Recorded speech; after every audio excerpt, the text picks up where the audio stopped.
Yeah, so I think one of the key competencies or capabilities as a professional or as anyone who is out there, whether you're a student, whether you're in the workplace, is around this idea of that mental toughness and resilience, Yep. right?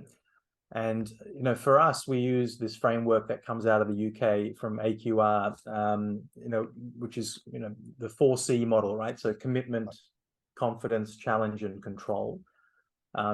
And I think, that element that you spoke about, man, around that self-determination, right, really connects to this life control piece, right?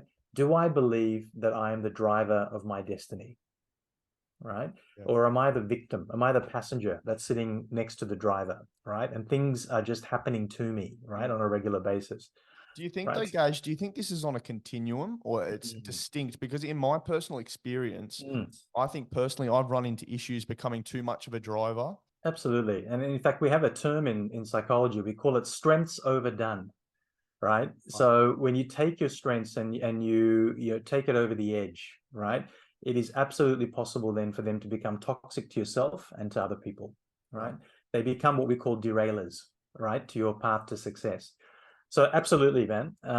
In fact, let's take control as an example, right? Yeah. If you're the bus driver, right, and you Yep. kind of enjoy being the bus driver, there are some situations, for example, where you may be learning a new skill, right, or developing something new, where you might need to step aside and to listen, observe, and be a participant, right, rather than actually driving the bus. And so in those cases, absolutely, right, you're going to have to decide situation by situation.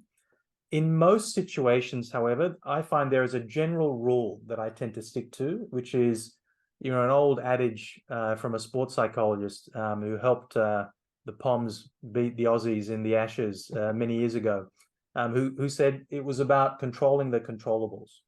Yep. So whether you're a victim or you're a passenger or you're a driver, ask yourself the question, right? What is in my control? And make sure that I can at least attend to those things.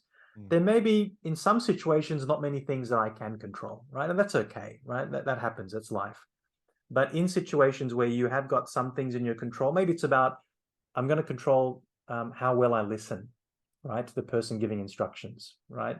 I'm going to control how well I participate in this particular discussion, right, and observe as opposed to speak, right? So there'll be certain things that you can control, that you should focus on as well.